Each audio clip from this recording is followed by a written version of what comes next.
Hi, today I wanted to talk about imitation and repetition for kids with Down syndrome and how to help with language and speech and eventually to communicate, because that's exactly what we want them to do, is to be able to communicate more clearly and more effectively as they grow. So today I wanted to talk about how the receptive and expressive language can really help with developing these skills with your kid and the ways to do that. So first, let me talk about receptive language, or language is really how much your child is able to understand. Language, when they refer to language, they talk about how much can your kid understand and comprehend what you're saying. And then the other part to this is speech. So speech is just physically their ability to form words with their lips, their mouth, their tongue, and form sounds. That's all speech is. But you need to have both in order to communicate well. And usually kids with Down syndrome can have, they're much better at receptive language, about understanding things before they're able to develop their speech. So we want to work on both of those things. And today I have a couple hints of things that worked with my daughter and things I still do with her in order to improve her articulation and her ability to communicate. So one of the things that I do with her is to do repetition or imitation. Actually, they kind of go hand in hand. But imitation. So let's just talk about imitation first. So Simon Says. You've all played Simon Says. Simon Says is a great game to play with your kid because they have to imitate. Put your hands here. So they have to visually see what you're doing, hear a direction, and then copy it. And this is a great thing to do as a skill to build imitation. Not only are they listening to you when you are doing these silly things like put your hands on your toes and then put them on your nose, they hear the way they're supposed to be said. And that is a huge part for being able to comprehend and then verbally imitate that sound back to a person. That mirroring is so, so important for their ability to communicate. So figure plays, I talked about this before, but just anytime you're doing a clap hands activity, clap hands till daddy comes home. Any of these little gestures that you're using, saying yes, yes, no, no, no, no, like little games that you play like that and having them mirror you.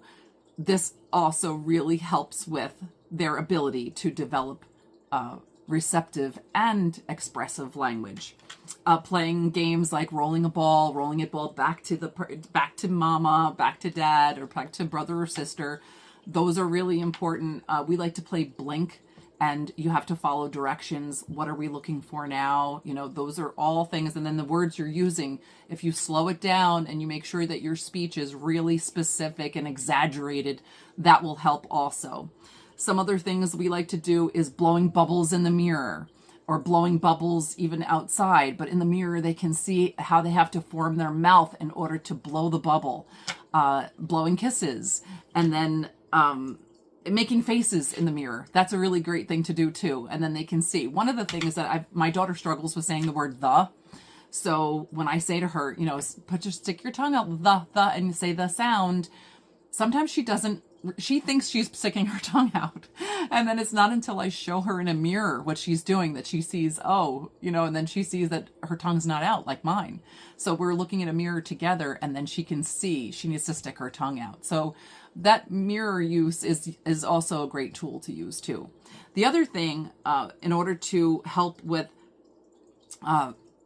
language and their ability to understand and communicate what they need to know, what they need to do, or what they would like to do, is the use of routines, and you having a schedule of like what you do every day. I mean, I don't mean like coming up with a schedule, we need to do all these things. I mean, having a visual schedule of how to wash your hands, how you go to the bathroom on the potty, how you get ready for breakfast or go to sleep at night. What is your visual routine? The visual part is so helpful for kids with Down syndrome, for them to see actually in picture form.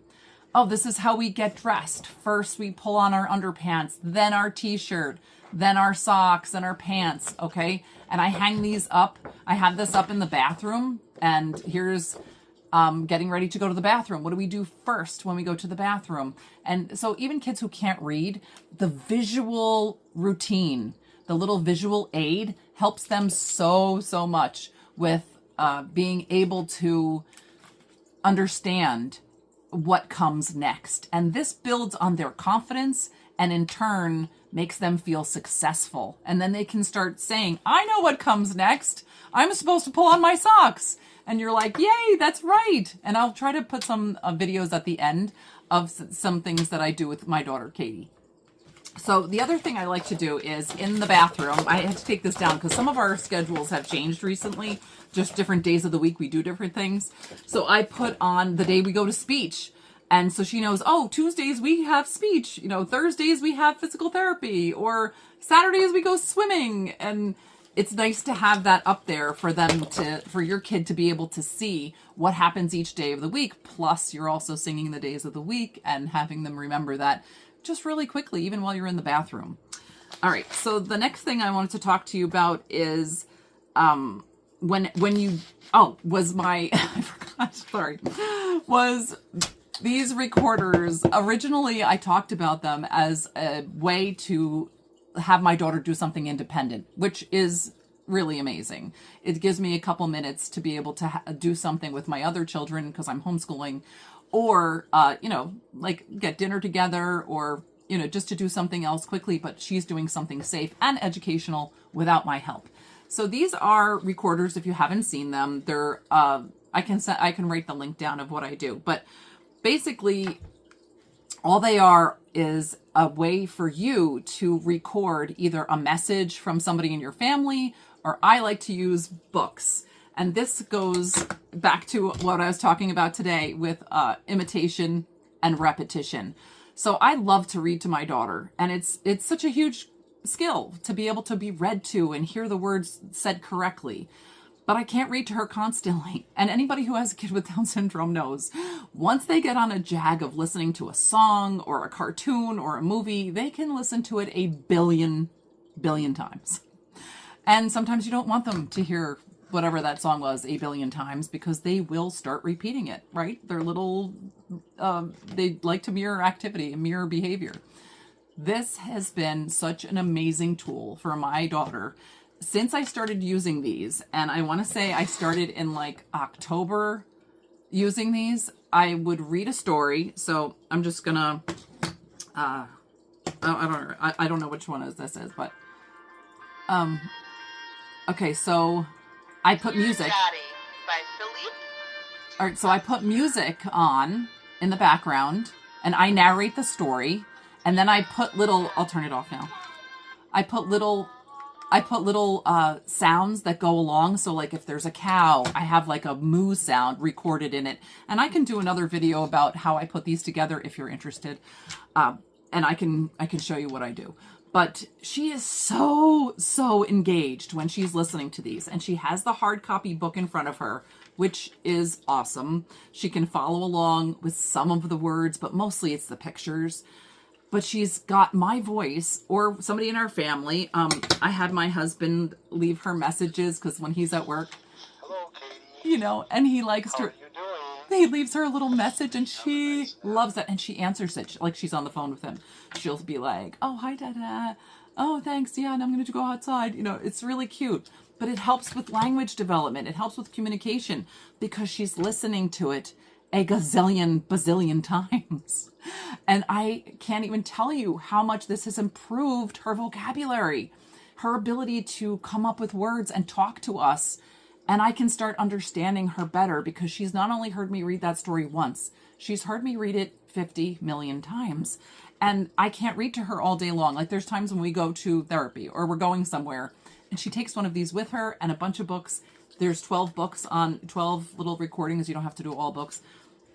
But she listens to these in the back of the car. She listens to these while we're waiting for something. And she laughs. I like to bring her with me when I record them because like when I'm setting it up to record, she is so interactive, and then she hears herself laughing later, and you should see her face. She gets so excited to listen to herself listening to a story and hear our interaction on it. But if you don't have time for that, and you don't have time to be able to to record every story, and I haven't recorded every story, a lot of them, but not all of them, if you go onto the channel is escaping me. It's like, oh, I can't remember now, but I'll write it down. But there are lots of YouTube people that do read alouds, and so this was one. Library Lion is such a great story. By Michelle Knudsen and illustrated by Kevin Hawkes. And they have sounds and they have music, and it's really cool. And she loves that. And the other thing too that you can do with this is put like nursery rhymes, or you can do other little songs. Like one of the things I liked to do, I'm going to try to remember where it was. Oh, that was just another song. I have to do that too. If you're interested, I can list a lot of really good books. Here, this is what I'm going to show you. So these are like little finger play songs, but they're rhyming sounds, you can hear her laughing on there too. You hear her? So anyway, you can record little songs on here too, little finger play songs, and your kid will start doing the finger plays with the recording. And it's a really nice educational thing to do that they enjoy. And it is really making your child have such a wonderful tool to use for imitation and repetition that will embed in their brain in order to develop those language skills, which they need so desperately. But I can't even tell you how much it's helped my daughter with her ability to communicate. So I just want to thank you again for watching. I so appreciate it. I really do. And it makes me so grateful to all of you every time you watch one of my videos. And I just wanted to say thanks. So I will tag along the back, at the back of this video, I will try to add some other videos of Katie and doing some of these things that we talked about today. All right, have a great day. God bless. What are you going to do? Think. You're going to think? Okay. What are we doing in the bathroom? We just went to the potty. And now we have to... What does that sign say? Okay. What do we have to do? Wow. Wash my hands. Good. Okay, so let's look at the picture. What comes first? What do we do? One. Turn on the... Two. All right, let's do it. Let's do it. Can you climb up on the stool? Yeah. Okay. And towel. Yeah. Okay, you're going to... Wash the water. Turn on the water. Very good. Yeah. Okay, what's next? Wet your hands. Okay, go ahead. Good. And then what happens? You get your soap. Good job. And then rub your hands together. Rub your hands together. 1, 2, 3. Okay. No, we don't put water on our clothes though. And then we just rinse them off. That's silly. Rinse them off. Okay, turn off the water. And now what do we do? My hands. Dry your hands off. Let me see. Let me see you. Let me see your hands. Are they all clean? Here's that. Good job.